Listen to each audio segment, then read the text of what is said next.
வணக்கம். இப்போ நம்ம உறவினர் கதைகள் பார்க்க போறோம். அப்பா, அம்மா, அண்ணன், தங்கை, தம்பி, நண்பன், தோழி, தோழன் இவங்க எல்லாம் இருக்கிற மாதிரி கதைகள். கதைக்குள்ள போலாமா? வழக்கம் போல வீடியோவோட இறுதியில கேள்வி நேரம் இருக்கு. மிஸ் பண்ணாம அந்த கேள்விக்கு உங்க ஆன்சரை கமெண்ட் பாக்ஸ்ல சொல்லிடுங்க. கதைக்குள்ள போலாம். அப்பாவும் மகன்களும். ஒரு ஊர்ல வயசான தந்தை ஒருத்தவங்க இருந்தாங்களாம். அவங்களுக்கு தனக்கு ரொம்ப உடம்பு சரியில்லாம இருக்குது, நமக்கு எதுவும் ஆகுறதுக்கு முன்னாடி பசங்களை கூப்பிட்டு நல்ல அறிவுரைகள் சொல்லிடணும்னு நினைச்சாங்களாம். அவங்களுக்கு 4 பசங்க. 4 பேரையும் இங்க வாங்கப்பா அப்படின்னு கூப்பிட்டு உள்ள ரூம்ல கட்டைகள் வச்சிருக்கேன், அதை எடுத்துட்டு வாங்கன்னு சொன்னாங்களாம். சின்ன சின்ன மரக்கட்டைகளை ஒரு கட்டா கட்டி இருந்ததாம். அந்த மரக்கட்டைகளை எடுத்துட்டு வந்து பசங்க கொடுத்தாங்களாம். இந்த மரக்கட்டைகளை நீங்க எல்லாரும் உடைக்க ட்ரை பண்ணுங்க அப்படின்னு அப்பா சொன்னாங்களாம். ஒருத்தரா அந்த மரக்கட்டைகளை உடைக்க முயற்சி பண்ணா ஒருத்தரால கூட உடைக்கவே முடியலையா. இப்ப அப்பா சொன்னாரா, இப்ப அந்த கட்டைகள் எல்லாத்தையும் தனித்தனியா பிரிங்க அப்படின்ட்டு. தனித்தனியா பிரிச்ச உடனே இந்த பசங்களால அதை ஈஸியா உடைக்க முடிஞ்சுதான். அப்பதான் அப்பா சொன்னாங்களாம், இந்த கட்டைகள் மாதிரிதான் நீங்க ஒற்றுமையா இருந்தீங்கன்னா ரொம்ப பலம் கொண்டு இருப்பீங்க. உங்களை யாராலையும் அவ்வளவு ஈஸியா உடைக்க முடியாது, உங்களை பிரிக்கவும் முடியாது. ஆனா இந்த சின்ன சின்ன தனிக்கட்டைகள் மாதிரி எல்லாரும் தனியா ஒற்றுமை இல்லாம போயிட்டீங்கன்னா உங்களை ஈஸியா எல்லாரும் பிரிச்சிருவாங்க. சொத்துக்காகவோ இல்ல எந்த ஒரு விஷயத்துக்காகவோ உங்க ஒற்றுமையை மட்டும் விட்டு கொடுக்கவே கொடுக்காதீங்க. அதுதான் உங்களுக்கு இருக்கிற பெரிய செல்வம். என்ன உங்களுக்கு எல்லாம் புரிஞ்சுதா அப்படின்னு அப்பா கேட்டாங்களாம். அப்பா சொன்ன அறிவுரைய நல்லா புரிஞ்சுக்கிட்ட பசங்க நீங்க சொன்னபடியே நடப்போம்ப்பா அப்படின்னு அப்பாவுக்கு உறுதி அளிச்சாங்களாம். இப்ப இந்த கதைய ஒரு திருக்குறள் கூட ஒப்பிடலாம். காக்கை கரவா கரைந்துண்ணும் ஆக்கமும் அன்னநீரார்க்கே உள்ள. காக்கா பாத்திருக்கீங்களா? சாப்பாடு வச்சா தான் மட்டும் சாப்பிடணும்னு நினைக்காது. சுத்தி இருக்கிற எல்லா காக்கை கூட்டங்களையும் கத்தி கத்தி கூப்பிட்டு எல்லாரோடையும் சேர்ந்து பகிர்ந்து தான் சாப்பிடும். அந்த மாதிரிதான் நம்மளும் இருக்கணும். நம்மளும் நமக்கு என்ன கிடைச்சாலும் அதை அடுத்தவங்களோட பகிர்ந்துக்கணும். அது செல்வமா இருந்தாலும் நம்ம உறவுகளோட பகிர்ந்துக்கும் போதுதான் அது மேலும் மேலும் வளருமா. அடுத்த கதை புலி வருது. கோவிந்தன் அப்படிங்கிற ஒரு மாடு மேய்க்கிற சிறுவன் இருந்தானா. அவன் தினமும் மாடு மேய்க்கிறதுக்காக ஊருக்குள்ள கிளம்பி போவானா. மாடுகளை மேய்க்க விட்டுட்டு அங்க இருந்த வயல்வெளியில இருக்கிற எல்லார்கிட்டையும் பேசிட்டே இருப்பானா. எல்லாரையும் அக்கா அண்ணன் கூப்பிட்டு பழகி பேச ஆரம்பிச்சானா. ஆனா அவனுக்கு கொஞ்சம் விளையாட்டு புத்தி அதிகம். கொஞ்சம் சேண்டி பாக்கலாம் அப்படின்னு நினைச்சா அவன் எல்லாரையும் கூப்பிட்டு ஊருக்குள்ள புலி வந்துருச்சு அப்படின்னு சொன்னானா. புலி வந்துருச்சுன்னு சொன்ன உடனே எல்லாரும் பதறி அடிச்சுட்டு அந்த இடத்த விட்டு ஓடி போயினாங்களாம். அவங்க பதறி அடிச்சுட்டு ஓடி போனது இவனுக்கு இன்னும் விளையாட்டா போயிடுச்சான். அடடா, இது நல்லா இருக்கு, இவங்கள நல்லா இதே மாதிரி வெறுப்பேத்தலான்னு முடிவு பண்ணவன் அடிக்கடி இதே மாதிரி போய் சொல்ல ஆரம்பிச்சுட்டானா. இப்படியே நாட்கள் போயிட்டே இருந்துச்சான்.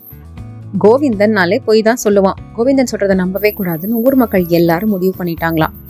இப்படி போயிட்டு இருந்த சமயத்துல ஒரு நாள் நிஜமாவே ஊருக்குள்ள புலி வந்துருச்சான். கோவிந்தனுக்கு ஒரே பயம். ஐயோ, நம்ம மாடுகளை இந்த புலி ஏதாவது பண்ணிருமோ அப்படின்னு பயந்தாம பக்கத்துல இருக்கிற வயல்வெளியில போயிட்டு அக்கா அண்ணா யாராவது உதவிக்கு வாங்க, ஊருக்குள்ள நிஜமாவே புலி வந்துருச்சு, என் மாடுகள் எல்லாம் காப்பாத்தணும் அப்படின்னு சொன்னானா. ஆனா கோவிந்தன் எப்போ போய் தானே சொல்லுவான், அவன் சொன்னதை நம்பவே கூடாது அப்படின்னு சொல்லிட்டு யாருமே கோவிந்தனுக்கு உதவி செய்ய வரவே இல்லையா. புலி ஊருக்குள்ள புந்ததோட மட்டும் இல்லாம மாடுகளை எல்லாத்தையும் அழிச்சு சாப்பிட்டுச்சான். அப்பதான் கோவிந்தனுக்கு தன்னோட தவறே புரிஞ்சுதான்.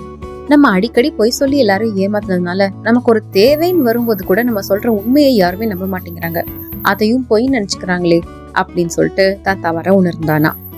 இப்ப இந்த கதைய ஒரு திருக்குறள் கூட ஒப்பிடலாம்.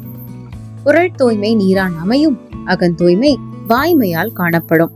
நம்ம உடல் தூய்மைங்கிறது நம்ம எந்த அளவுக்கு தண்ணியில குளிச்சு சுத்தமா வச்சுக்கிறோங்கிறத பொறுத்து இருக்கிற மாதிரி நம்மளோட அக தூய்மை, அகம்னா மனம், நம்மளோட உள்ளத்தோட தூய்மை நம்ம சொல்ற உண்மையில தான் இருக்கா. அதனால எப்பவுமே பொய் சொல்லாம இருக்கணும்.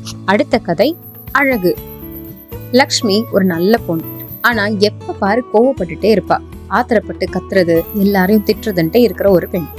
அந்த மாதிரி இருக்கும்போது ஒரு நாள் அவ கண்ணாடியில முகத்தை பாக்குறா.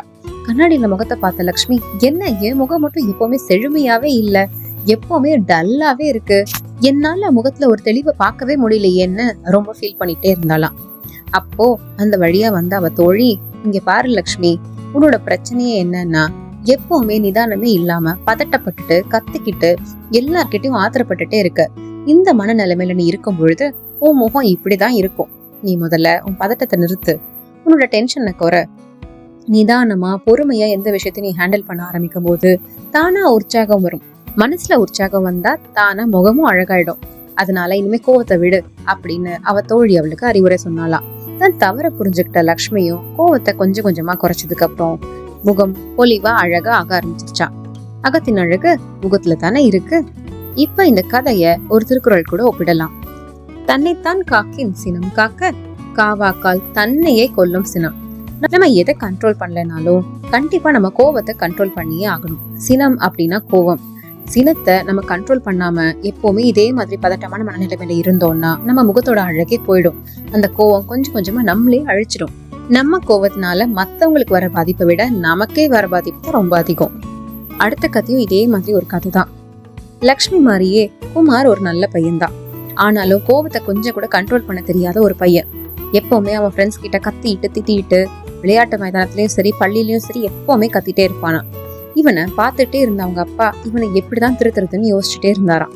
அவனை திருத்த முயற்சி செய்யணும் அப்படின்னு நினைச்ச அப்பா அவனை கூப்பிட்டு அன்பா பேசி, உனக்கு எப்பெல்லாம் கோபம் வருதோ பின்னாடி இருக்கிற செவத்துல போய் ஒரு ஆணி அடிச்சுட்டு வா அப்படின்னு சொல்லி அனுப்பிச்சாராம். அவனும் கோபம் வரும்போதெல்லாம் பின்னாடி இருக்கிற செவத்துல போய் ஆணி அடிச்சுட்டே வந்தானா. நாளாக பார்த்தா அந்த ஆணிகள் பெருகிட்டே போச்சா. அப்பதான் ஐயோ நம்ம எவ்வளவு கோவப்படுறோம் அப்படின்னு குமாருக்கு புரிஞ்சுதான். நம்ம கோவத்தை இனிமே குறைச்சே ஆகணும்னு முடிவு பண்ணாம கொஞ்சம் கொஞ்சமா கோவத்தை கண்ட்ரோல் பண்ண ஆரம்பிச்சானா. அவன் கோவத்தை குறைக்கிறதையும் நோட் பண்ண அவங்க அப்பா அவனை கூப்பிட்டு, இப்ப நீ கோவத்தை குறைக்க ஆரம்பிச்சிட்டல, நீ என்ன பண்ணு, ஒரு ஆணியா ரிமூவ் பண்ணு அப்படின்னு சொன்னாராம்.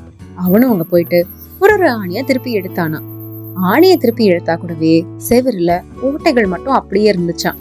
அப்பதான் அவன் கிட்ட வந்து அப்பா சொன்னாங்களா, நீ என்னதான் ஆணி அடிச்சதுக்கு அப்புறம் அதை திருப்பி எடுத்தாலும் செவுத்துல ஓட்டை இருக்கு இல்லையா, அதே மாதிரி நீ மத்தவங்கள கடுஞ்சொற்கள் யூஸ் பண்ணி திட்டினதுக்கு அப்புறம் அவங்க கிட்ட போய் மன்னிப்பு கேட்டாலும் எந்த பிரயோஜனமும் இல்ல.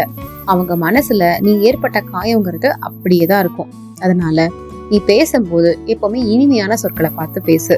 தீயினால் சுட்ட பொன் உள்ளாரும் ஆறாதே, நாவினால் சுட்ட வடு அப்படிங்கிற திருக்குறள் படி நீ என்ன பண்ண, உன் ஃப்ரெண்ட்ஸ் கிட்டயும் இனிமே நல்லா பேசு, சரியான வார்த்தைகளை பயன்படுத்து, கடுமையான சொற்களை யூஸ் பண்றதை அவாய்ட் பண்ணு, கோவத்தையும் குறைச்சிக்கோ அப்படின்னு அப்பா அட்வைஸ் பண்ணாங்களா.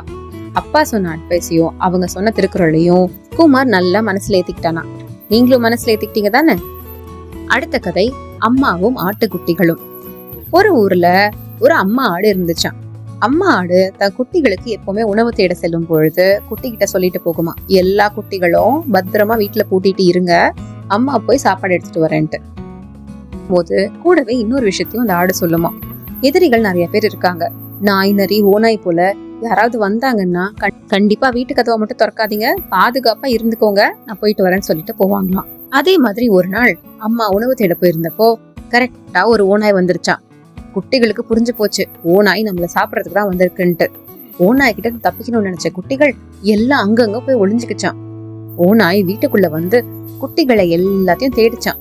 ஒண்ணுன்னா தேடி பார்த்த அந்த ஓநாய் ஏமாந்துதான் போச்சே தவிர குட்டிகள் யாரும் கண்ணுக்கே படலையாம். ஏன்னா குட்டிகளுக்கு முன்னாடி அவங்க அம்மா சொல்லிருக்காங்க இல்லையா, நம்ம வந்து ஓநாய் கிட்ட இருந்து பாதுகாப்பா இருக்கணும்னு. அதனால எல்லாம் போய் ஒளிஞ்சுக்குச்சுங்க. ஓநாயால கண்டுபிடிக்கவே முடியல. தேடி தேடி களைச்சு போன அந்த ஓநாய் தோட்டத்துக்கு போய் படுத்து தூங்க ஆரம்பிச்சிருச்சான். அந்த சமயம் கரெக்டா அம்மா ஆடு வந்துச்சான்.